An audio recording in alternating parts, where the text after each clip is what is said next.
Da parte do nosso Senhor e Salvador Jesus Cristo, você que está aqui presente, você que está nos acompanhando à distância, é uma alegria, é um privilégio poder mais uma vez nos reunir como igreja do Senhor, para adorar ao Senhor, para prestar culto ao Senhor. Eu quero ler na versão de hoje, o Salmo 122, apenas os 2 primeiros versos. Na linguagem de hoje vai dizer o seguinte: fiquei alegre quando me disseram, vamos à casa do Senhor. E agora, aqui estamos dentro de Jerusalém. Vou parafrasear, me permitam aqui. Fiquei alegre quando me disseram, vamos à casa do Senhor. Agora, aqui estamos dentro da Batista Vila Formosa. Sejam todos bem-vindos. Vamos adorar ao Senhor, vamos cantar, vamos celebrar porque Ele tem nos sustentado. O Senhor tem suprido todas as nossas necessidades. E nós abrimos as nossas programações, as nossas celebrações nesse domingo com manhã de estudo, orando ao Senhor, agradecendo por tudo que Ele tem nos dado, porque não somos merecedores de nada disso. Pai, te louvamos e te agradecemos, porque mais uma vez temos o privilégio, a alegria de nos reunir como igreja do Senhor. Receba no teu altar o culto que vamos prestar nessa manhã e durante todo esse dia, quando realizamos as nossas celebrações, os nossos encontros, a nossa adoração comunitária, Pai, para que possamos estar sempre sob a Tua direção, sobre a Tua proteção. Fica conosco, abençoe as ministrações hoje, tanto na parte musical, quanto no estudo, quanto na explanação da Tua palavra, para que o Teu Espírito Santo, mais uma vez, tenha liberdade de atuação no coração daqueles que vão ministrar, que vão cantar, quanto naqueles que vão receber a Tua palavra, a mensagem nessa manhã e à noite. Te pedimos em nome de Jesus. Amém. Continue com a gente, aproveita aí para compartilhar, convidar os amigos. Você que faz parte da Batista Vila Formosa, está nos acompanhando aí à distância, eu espero você aqui às 19 horas, você e a sua família.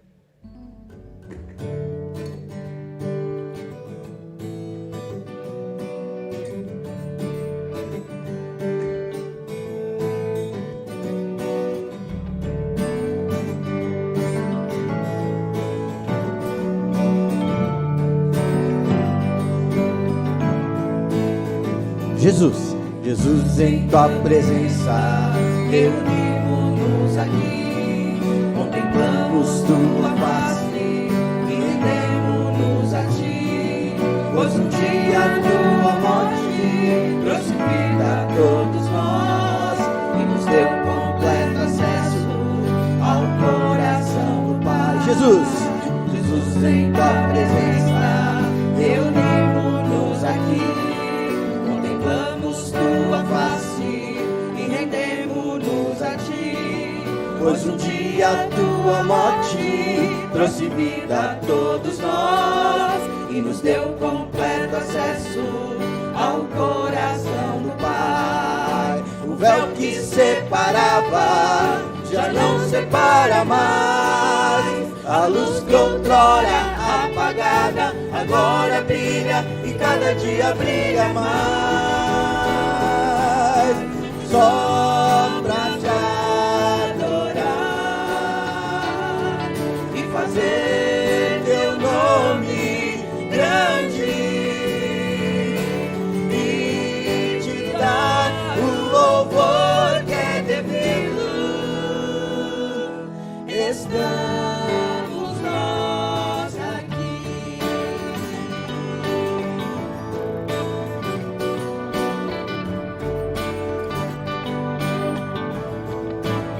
Jesus, em tua presença, reunimos-nos aqui, contemplamos tua face e rendemos-nos a ti, pois um dia tua morte trouxe vida a todos nós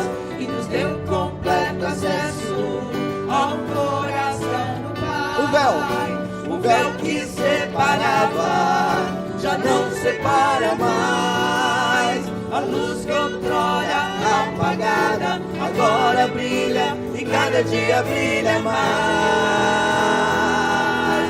Só pra te adorar e fazer seu nome grande e te dar o louvor que é devido. Estamos nós aqui Só pra te adorar.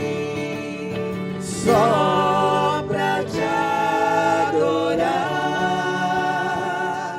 e fazer teu nome grande e te dar o louvor que é devido. Estamos nós aqui.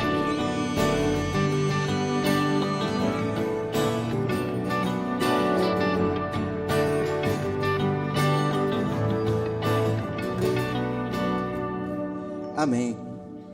Vamos continuar louvando ao nosso Deus com alegria, declarando que em todos os momentos e em todos os lugares a mão do Senhor está conosco. Amém?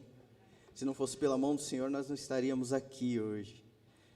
O Senhor, Ele tem sido misericordioso, bom, maravilhoso com as nossas vidas. Ele tem nos suprido, Ele tem nos guardado, Ele tem nos guiado, Ele tem cuidado de nós nas aflições, nas angústias da vida. Ele sempre está conosco. E é isso que nós vamos declarar agora.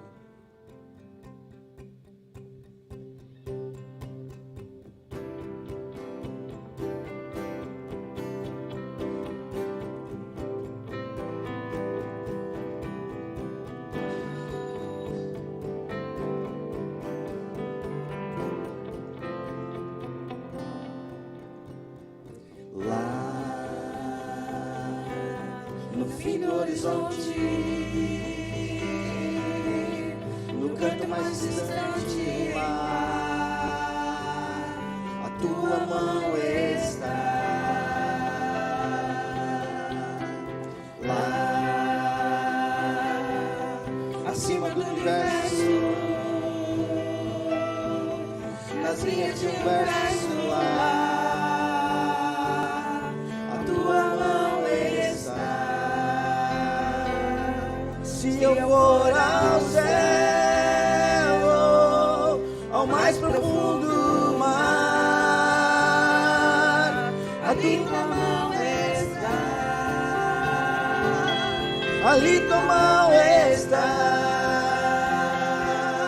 Nem sempre eu posso ver, mas além do meu olhar, a tua mão está.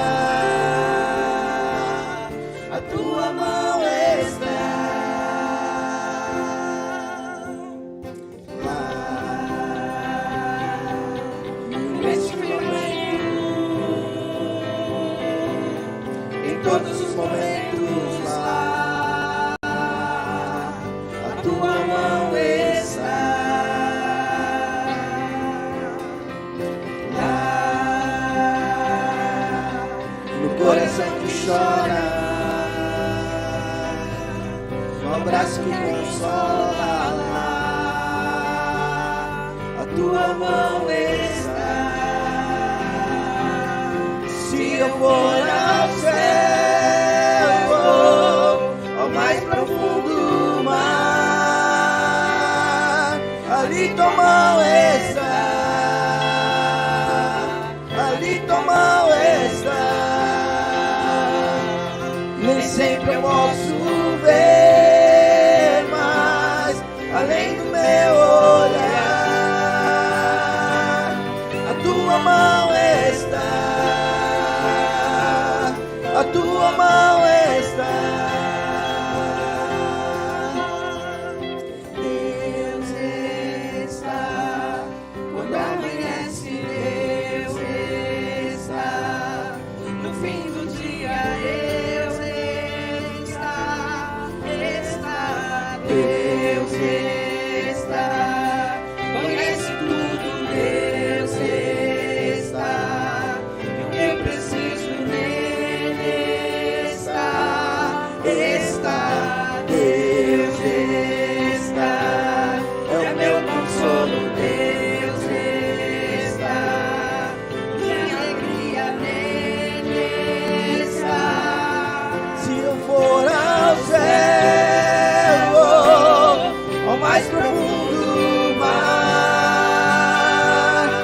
ali tua mão está, ali tua mão está,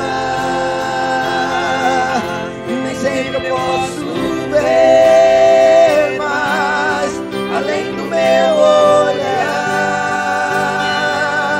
a tua mão está, a tua mão está, a tua mão está.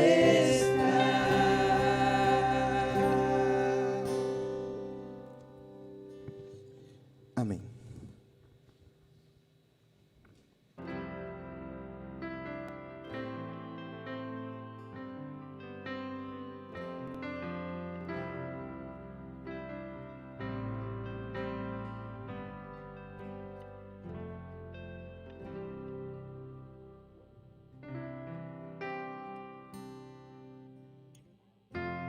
Que percorro, a fonte que eu bebo, és minha canção, Rei do meu coração, seja o meu esconderijo, refúgio que preciso, és minha canção. Tu és bom.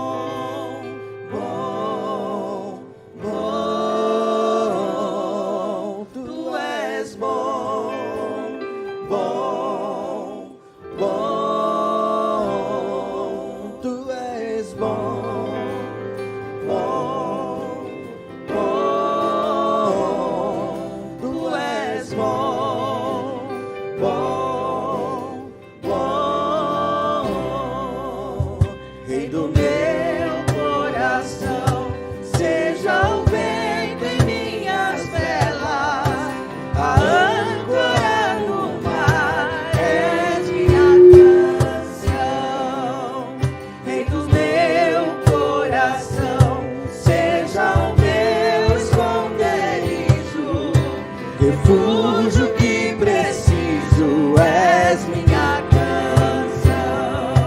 Tu és bom, bom, bom. Tu és bom, bom, bom. Tu és bom, bom, bom.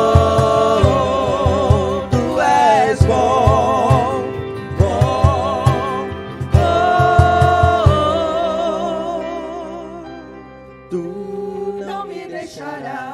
Não me deixarás jamais.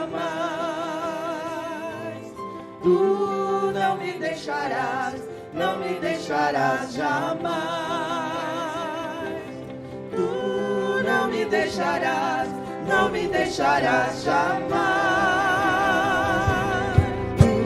Tu não me deixarás, não me deixarás jamais. Tu és bom, bom, bom.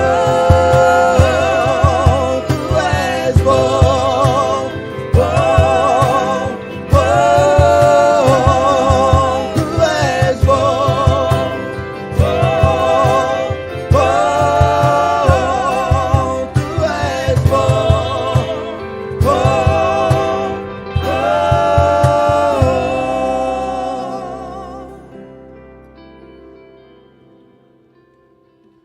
Oremos, meus irmãos. Senhor Deus, mais uma vez, Senhor Deus, obrigado, Senhor Deus, pela oportunidade de estar na sua casa. Obrigado pela oportunidade de contribuir, Senhor Deus. Peço que o Senhor esteja abençoando, Senhor Deus, todos aqueles irmãos que são fiéis, Senhor Deus. Abram as portas, Senhor Deus. Senhor Deus, derrame bênção na vida de cada pessoa, Senhor Deus.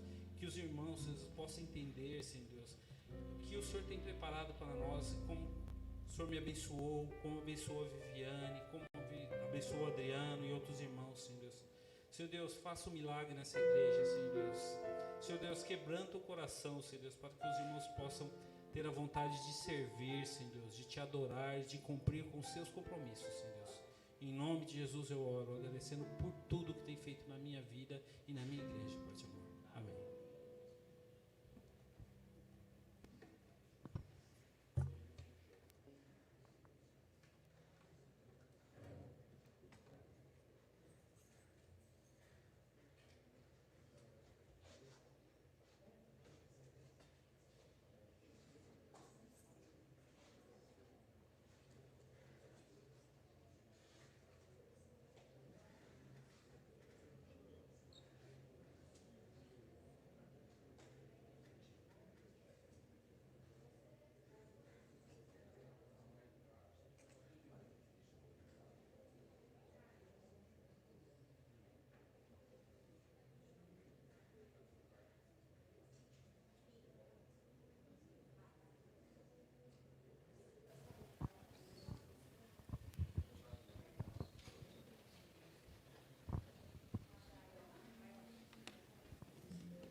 Graça e paz, igreja. Deus abençoe a todos. Um bom dia a todo mundo. Bom dia para você que está aqui. Bom dia para você que está assistindo pelo Facebook, pelo YouTube. Sejam bem-vindos à Batista Vila Formosa, uma igreja que tem como intuito adorar o Senhor e cuidar de pessoas. Entendemos que a igreja serve para isso. E quero desejar que seja bem-vindo mais um momento de estudos, mais um momento que a gente vai poder refletir um pouco mais. E como vocês estão acompanhando em casa, aqui também, a gente está falando sobre as 7 igrejas do Apocalipse. Quais são as mensagens que essas 7 igrejas têm a nos passar? E são muitas. Hoje a gente vai falar sobre a igreja de Pérgamo. É uma das igrejas do Apocalipse, é a terceira, né? Tem uma lista de 7, é a terceira dessas 7. E vai ser bem interessante, porque você que está aí assistindo, vocês que estão aqui, não sei se vocês já leram o texto referente a essa igreja. E para você que leu, às vezes você não entendeu o que o texto quis dizer, ou encontrou algumas palavras complicadas, e hoje a gente vai explicar palavra por palavra da passagem da igreja de Pérgamo. E isso vai ser bem proveitoso, porque a gente vai poder entender muitas coisas, às vezes, que a gente lê e não consegue ter o entendimento.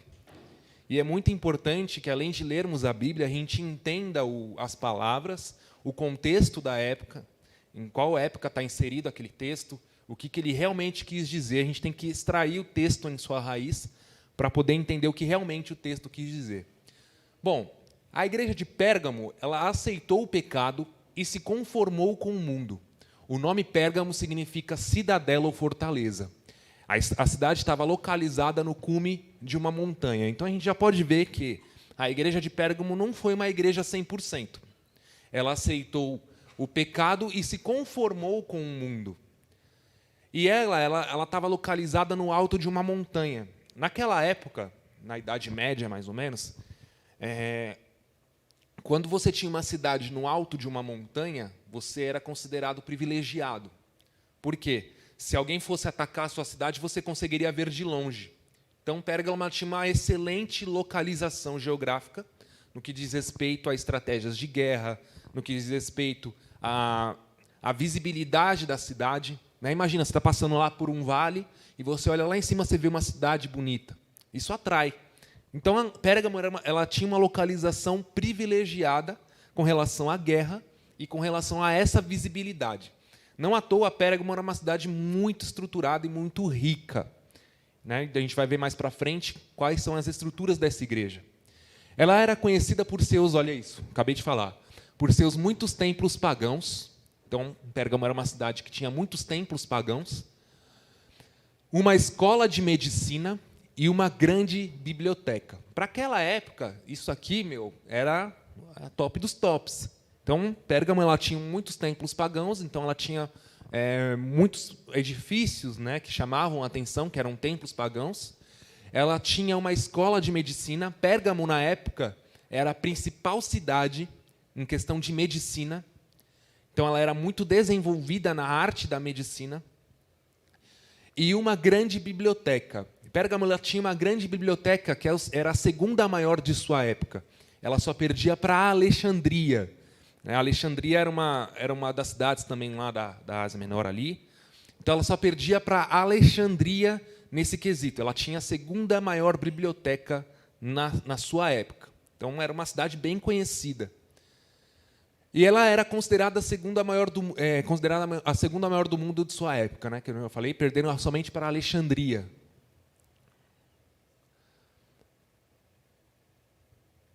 A palavra pergaminho, alguém já ouviu essa palavra, pergaminho? Ela vem da cidade de Pérgamo, e a gente vai entender o porquê. A palavra pergaminho é em homenagem aos livros de Pérgamo, feito com peles de ovelhas ou cabras. O que aconteceu? A gente precisa entender isso. O rei de Pérgamo,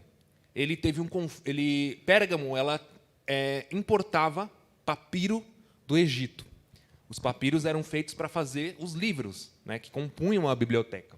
Só que o rei de Pérgamo brigou com o rei do Egito, e o rei do Egito falou: já que a gente brigou, eu não vou mais te fornecer papiro para você fazer seus pergaminhos. Então, você não vai mais ter biblioteca.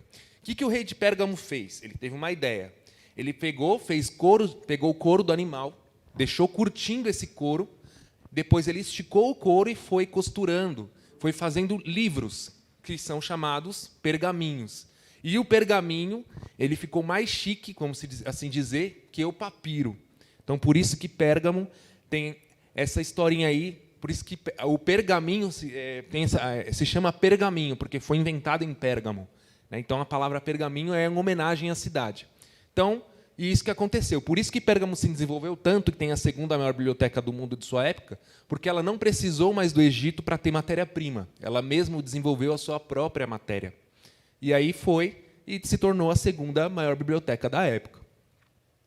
Bom, eu dei uma introduçãozinha para a gente entender melhor um pouco da cidade de Pérgamo, antes da gente ir para o texto em si. É importante a gente entender a cidade, a questão geográfica, a questão histórica. E a gente vai fazer agora um raio-x dessa igreja, a igreja de Pérgamo. Vamos lá. Vamos ler Apocalipse, capítulo 2, versículos de 12 a 17, que é onde está a passagem relacionada à igreja de Pérgamo. Se você que está aqui quiser fazer alguma pergunta, é só levantar a mão. Você que está assistindo pelo YouTube ou pelo Facebook, comente a sua pergunta e, assim que possível, nós vamos responder. Vamos ler lá Apocalipse, capítulo 2, de 12 a 17, que é onde está a mensagem destinada à igreja de Pérgamo. Apocalipse 2, 17. De 12 a 17. Vamos lá.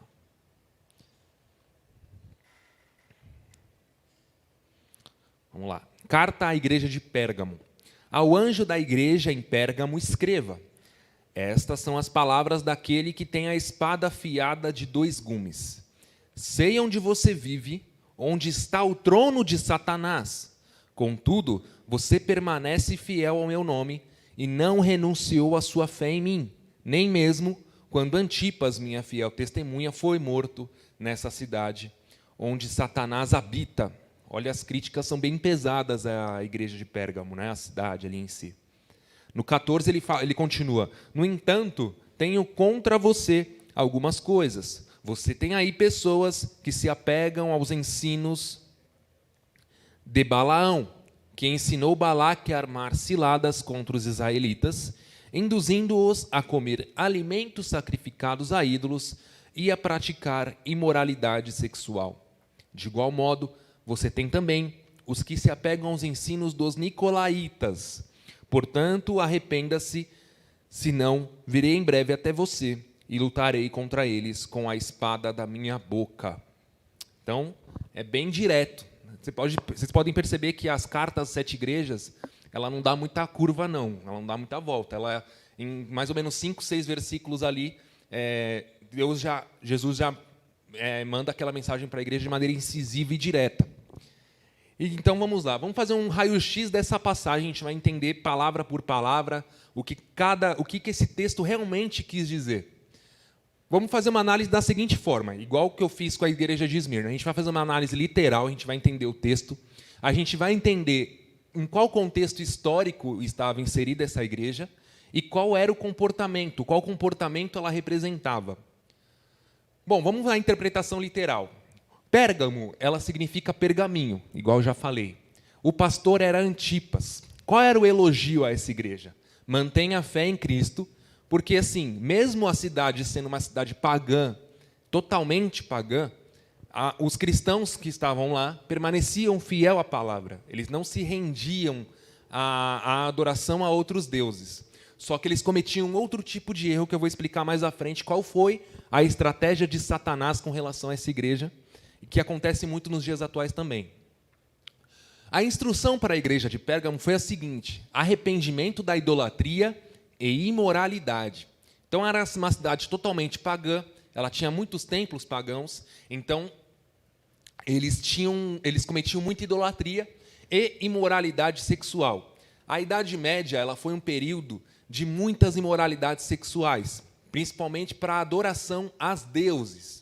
Tá? Então, tinha aquela questão de orgia, de de várias coisas que eram principalmente em adoração aos deuses da época. Eles diziam que isso agradava aos deuses. Então, na cidade tinha bastante dessa idolatria e dessa imoralidade. E a promessa para a igreja de Pérgamo é o maná escondido e um novo nome. Nós vamos entender cada parte. Antes da gente começar a entender o texto em si, vamos a uma curiosidade que eu peguei para vocês. Antipas, ele era o pastor da igreja de Pérgamo e ele foi morto de uma forma muito cruel. Foi um mártir muito cruel. Olha como ele foi morto. Ele foi queimado vivo dentro de um bezerro de bronze. Olha assim, pensa, olha a situação, olha como foi cruel. Colocaram ele dentro de um bezerro de bronze, cozinharam ele nesse bezerro, né? Então ele foi queimado vivo dentro de um bezerro de bronze que foi aquecido até ficar incandescente. Vocês sabem que o bronze é escuro, né? O bronze é escuro. Agora, o que eles fizeram? Eles colocaram Antipas lá dentro, eles queimaram esse bezerro até o bronze ficar claro, gente. Então, assim, ele morreu praticamente, cozinhou lá dentro. E por que que fizeram isso com ele? Porque ele era cristão. Ele foi perseguido e morto por causa da sua fé. Então, assim, foi uma forma muito cruel. E mesmo diante de toda essa situação, muitos cristãos em Pérgamo não retrocederam. Eles continuaram a crer na palavra, eles continuaram a crer na palavra de Deus. Então, por isso que um dos elogios para a igreja é que mesmo onde minha fiel testemunha Antipas foi morto, ainda permanece fiel. Foi o que o texto diz. Bom, vamos às palavras-chave, tá? Doutrina de Balaão. Ele fala aqui doutrina de Balaão no versículo 14. Vamos reler aqui, ó. Versículo 14. No entanto, tenho contra você algumas coisas. Você tem aí pessoas que se apegam aos ensinos de Balaão, que ensinou Balaque a armar ciladas contra os israelitas, induzindo-os a comer alimentos sacrificados a ídolos e a praticar imoralidade sexual. Quando o texto fala que tens aí pessoas que praticam a doutrina de Balaão, sabe o que ele quer dizer? Que ele fez referência à estratégia de Balaão para fazer o povo de Israel pecar, permitindo comidas sacrificadas a ídolos e a prostituição. Se vocês quiserem ler sobre a história de Balaão, é só ir lá em Números, capítulo de 22 a 31. Quando o texto fala o seguinte, você tem aí pessoas que praticam a doutrina de Balaão, só para vocês entenderem, o que Balaão fez? Balaque, que era o rei de Moabe na época, ele estava em colisão de guerra contra os israelitas. O que aconteceu? Ele falou o seguinte, chama lá Balaão, para que ele amaldiçoe o povo de Israel, para que eu possa vencer a guerra. Aí Balaão foi chamado e tudo mais. Só que quando Balaão foi amaldiçoar o povo de Israel, ele começou a abençoar o povo de Israel, porque ele não conseguia amaldiçoar. Aí ele fala para Balaque, Balaque, eu não consigo amaldiçoar esse povo, porque aquilo que Deus abençoou, eu não consigo amaldiçoar. Aí Balaão ficou lá matutando, pensando de uma forma de destruir Israel. E o que ele pensou? Bom, eu não posso amaldiçoar Israel, mas eu posso fazer com que eles pequem e sejam amaldiçoados. O que ele fez? Ele falou para Balaque, manda para lá para o acampamento de Israel, algumas prostitutas, mulheres bem bonitas, para que assim eles se misturem com o nosso povo e façam e cometam pecado. Então, olha a estratégia. Ele seduziu através da prostituição, ele seduziu através do pecado o povo de Israel. E sobreveio realmente ao povo de Israel uma maldição. Se vocês forem estudar um pouquinho mais, eu não vou entrar em detalhes, o povo foi acometido de doenças. Deus te desagradou muito. Podemos dizer assim que Israel acabou perdendo tempo com isso. Então a estratégia de Balaão foi, a gente não pode amaldiçoar, mas a gente pode induzi-los a pecar. Então na igreja de Pérgamo tinham pessoas que faziam assim como Balaão fazia. Eles se diziam cristãos, se misturavam no meio do povo cristão e da igreja e induzia os cristãos que estavam lá firmes a pecar.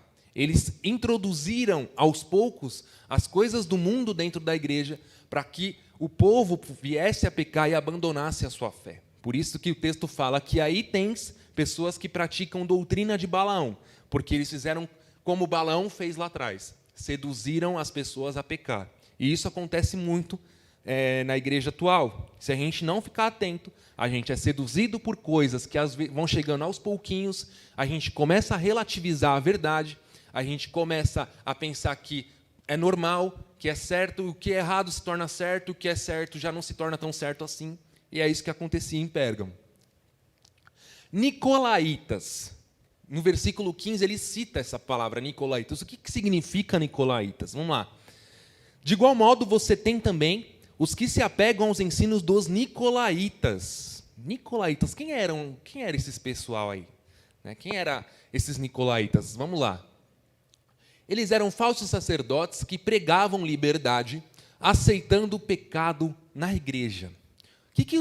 Qual era o discurso, qual era a retórica dos Nicolaítas? Eles falavam o seguinte: olha, não tem problema você fazer coisa errada. Deus é amor, Deus vai te perdoar. Olha, não tem problema se você pecar.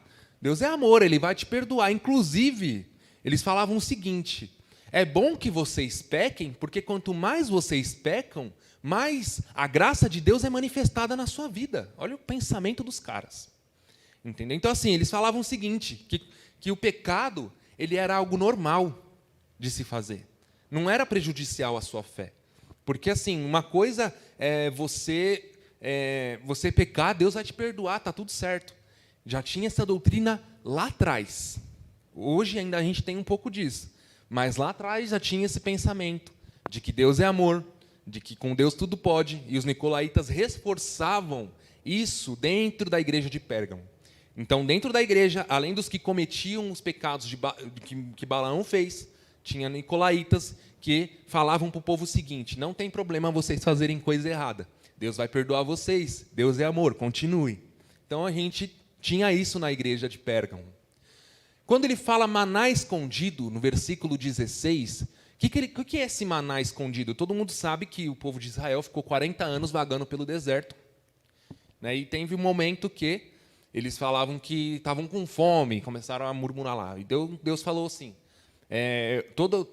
toda manhã eu vou fazer chover pão do céu, que é o maná. E o maná escondido, que ele quer dizer, qual é o maná? O maná, então, era uma provisão, correto? Então, o maná, para aquele período, foi uma provisão. O nosso maná hoje é Jesus Cristo, porque Ele nos dá o que é necessário para que a gente tenha comunhão com Deus. Então, vamos ler o versículo 16, para a gente ver onde ele cita isso. Ó. Portanto, arrependa-se, senão virei em breve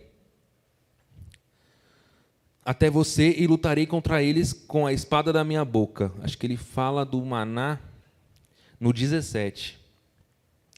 Ao vencedor também darei do maná escondido. Ele não fala no 16, ele fala no 17. Ó. Aquele que tem ouvidos, ouça o que o Espírito diz às igrejas.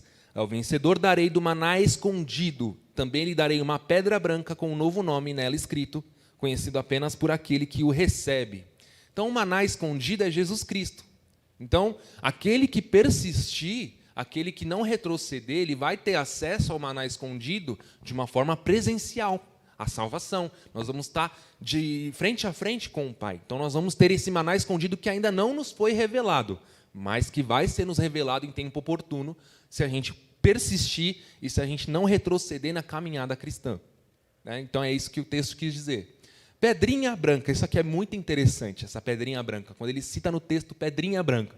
Você já deve, alguém aí já leu aí o texto e leu lá a pedrinha branca e, é pedra, né? Mas por que ele escreveu isso? Qual o significado de pedrinha branca? A gente vai ler isso no versículo 17 também. Ó. Aquele que tem ouvidos, ouça o que o Espírito diz às igrejas. Ao vencedor darei do maná escondido. Também lhe darei uma pedra branca com um novo nome nela escrito, conhecido apenas por aquele que o recebe. Só para vocês entenderem, esse texto aqui, ele foi escrito numa época da Idade Média em que o Império Romano dominava aquela região. Então, o contexto dessa pedra branca tem muito a ver com o contexto daquela época, quando os romanos dominavam aquela região. O que aconteceu? Ó, a pedra branca ela era usada em julgamentos. Olha a importância da pedra branca.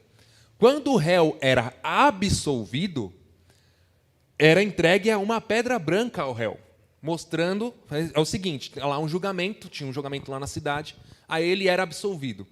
Por ele ser absolvido, era entregue a ele uma pedra branca como prova de que ele foi absolvido. Então aqui a Bíblia fala o seguinte: ao vencedor eu darei uma pedra branca, ao vencedor será absolvido de toda a condenação eterna do inferno. É isso que o texto quis dizer. A pedra branca ela era entregue a escravos libertados para mostrar a sua cidadania. Então a pedra branca naquele tempo, ela tinha uma importância muito grande, por isso que foi escrito, para que eles pudessem saber a importância desse texto. Então aqui, ó, as pedras brancas também eram entregues a escravos libertados para mostrar a sua cidadania. Então vamos supor que um escravo ele conseguiu ser liberto da escravidão, ele já não é mais escravo, o que ele recebia? Ele recebia uma pedra branca e falava: ó, não sou mais escravo, eu tenho uma pedra branca. Então a pedra branca ela era uma credencial muito importante para aquela época, então porque ela tinha todos esses significados. Além disso, as pedras brancas também eram usadas pelos romanos como um tipo de ingresso para alguns eventos.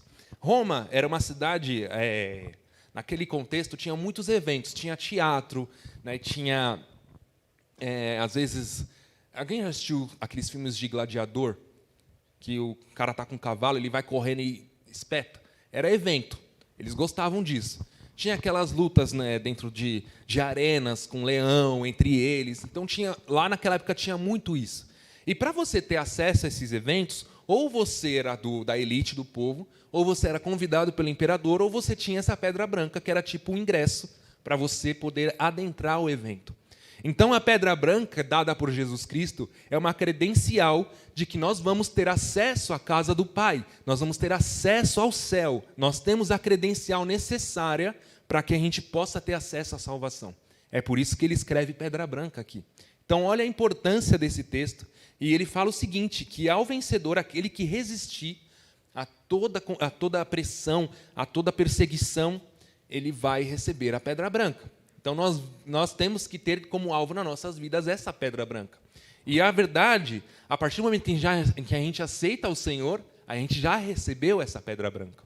Então, a gente só basta zelar por essa pedra branca para que a gente não possa perdê-la, para que a gente não possa, por algum momento, deixar ela escapar de nós. Bom, quando ele fala assim, novo nome, então ele fala que ao vencedor, ele vai darei um maná escondido, ele vai dar uma pedra branca, e com um novo nome nela escrito, conhecido apenas por aquele que o recebe. Novo nome. O que ele quer dizer isso? É uma nova identidade, uma nova vida celestial. Então, ele quer dizer, o texto basicamente quer dizer isso, que além da pedra branca, do maná escondido, nós vamos ter acesso ao novo nome. Não é que seu nome vai mudar. Quando ele fala novo nome, ele quer dizer renascimento. Nós vamos nos despir do velho homem, nós vamos ter uma nova vida com Deus lá no céu. Então, se a gente persistir até o fim, nós vamos ter esse acesso a esse novo nome. Outra curiosidade é o seguinte, Pérgamo, ela instituiu o primeiro culto de adoração ao imperador vivo, que foi César Augusto em 29 a.C. Em Pérgamo foi construído o grandioso altar de Zeus com mais de 300 metros. Olha isso. Por isso que Pérgamo era considerada trono de Satanás, porque eles eram muito pagãos. Eles adoravam muito outros deuses. Era muito inserido a adoração de outros deuses nessa cidade. Então, além da idolatria, tinha a imoralidade sexual. Por isso que Pérgamo, o texto fala que o trono de Satanás está lá. Vocês sabem o que é isso aqui, ó, 300 metros? Você já tem a noção de que é isso? 300 metros? É um altar de 300 metros? É muito grande. Imagina como chamava a atenção naquela época.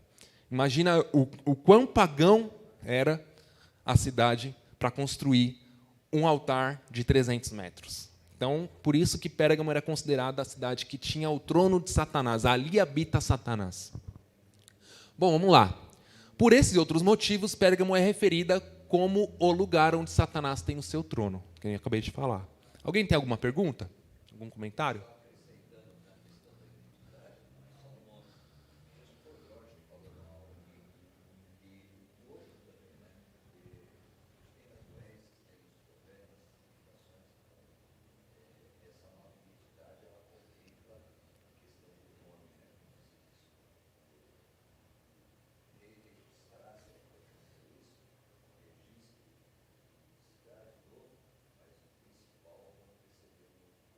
Sim, isso mesmo, pastor.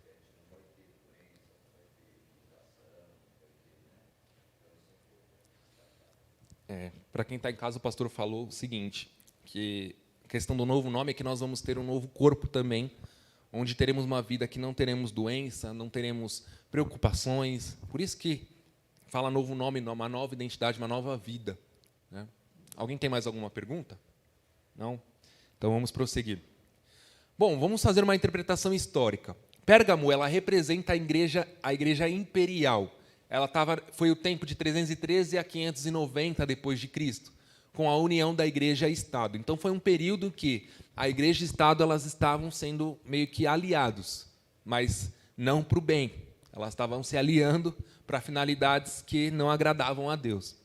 E é o terceiro período do cristianismo, é a terceira igreja que a gente está falando. A gente falou sobre Éfeso, Esmirna e agora é Pérgamo. Então é o terceiro período do cristianismo, quando o Império Romano estabelece um papa para liderar todas as igrejas. Então, olha como vai se desenvolver na história. Nesse período, muitas falsas doutrinas invadiram o cristianismo, como a veneração de santos e relíquias, o purgatório e a divinização de Maria. Então, foi nesse período que já começou essas coisas aí. E todo mundo sabe aqui que é purgatório, né?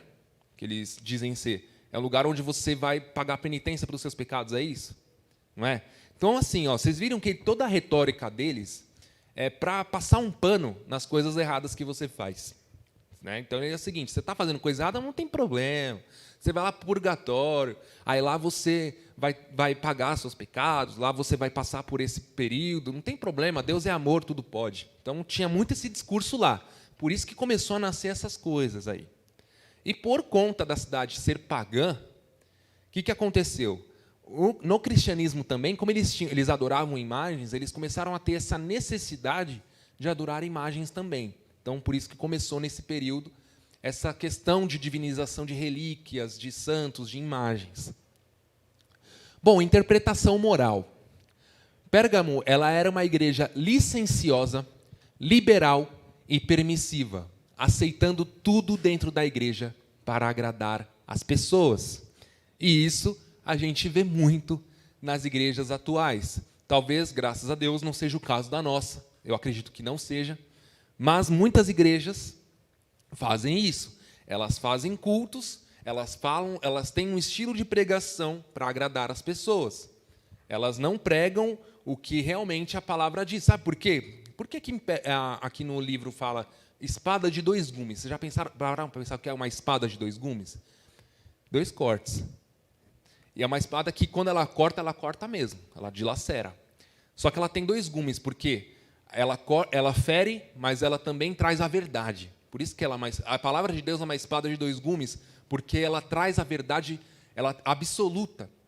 Ela fere, por exemplo, se você está fazendo alguma coisa errada, ela te fere no sentido de você se corrigir. Então, o que acontece? As igrejas hoje em dia, elas deixaram de pregar a palavra da espada de 2 gumes.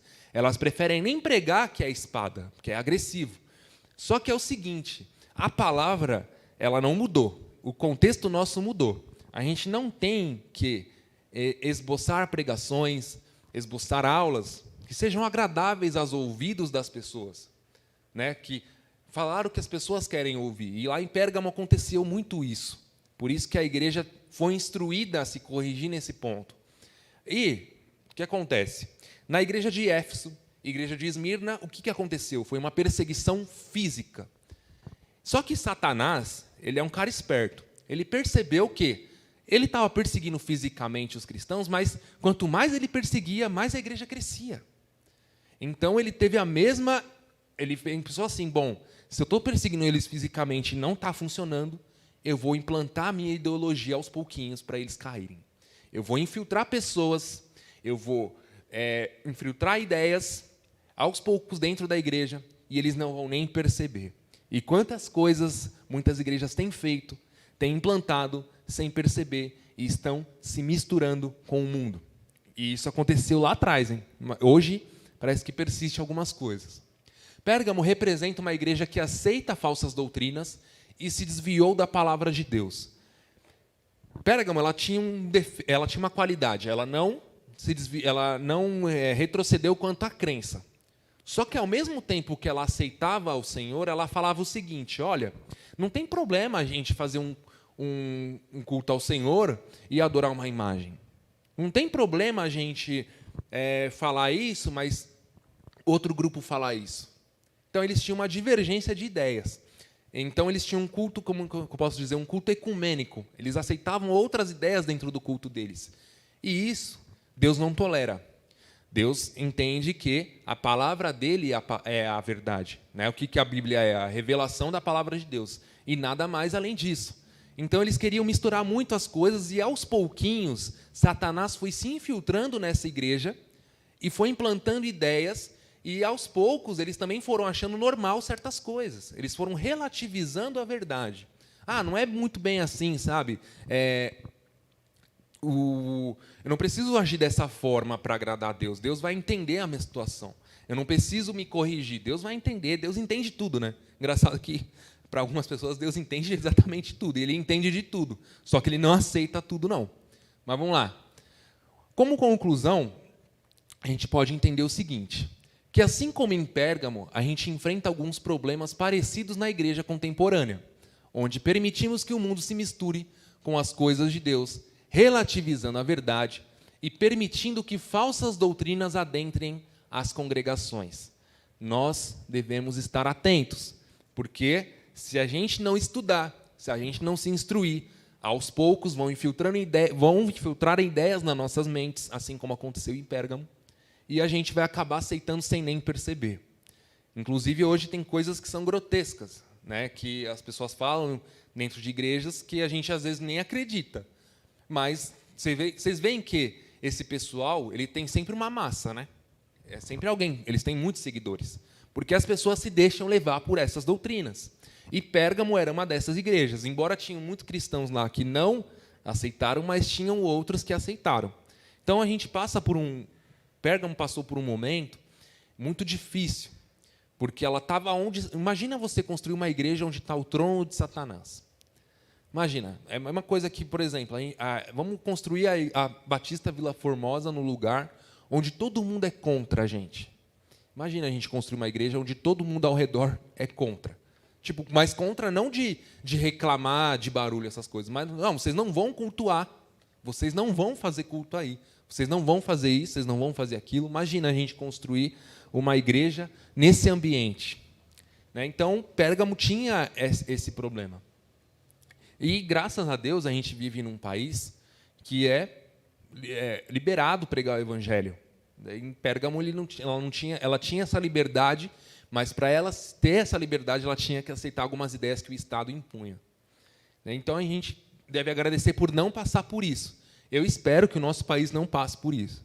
Então, sim, essa é uma análise da igreja de Pérgamo. Acho que todo mundo teve um entendimento do texto, para que a gente possa entender o que está escrito.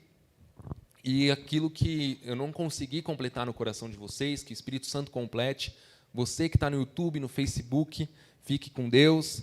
E até o próximo estudo. Qualquer dúvida é só nos procurar, tá bom? Deus abençoe a todos.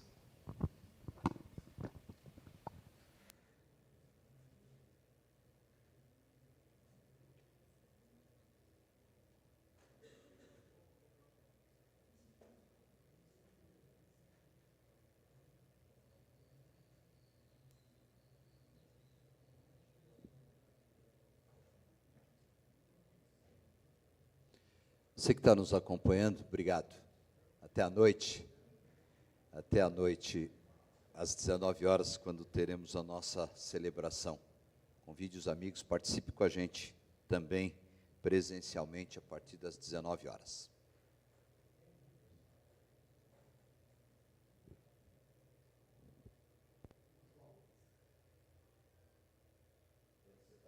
Aqui, vou pedir para chamar o João lá.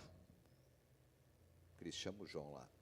Você que está nos acompanhando, eu gostaria de convidar você para algumas programações nossas e algumas mudanças que nós teremos aqui na Batista Vila Formosa. A partir do dia 19 de outubro, os nossos cultos, conexão e comunhão serão presenciais, não mais só online. Então você pode voltar às quartas-feiras, estar com a gente aqui na igreja a partir do dia 19 de outubro. Então anota aí na sua agenda, conexão e comunhão ao vivo. E aí você pode participar, pode interagir, teremos uma série de estudos, teremos também uma nova roupagem no nosso culto de quarta-feira, e você é nosso convidado. Então não esqueça aí, especial nesse último trimestre do ano.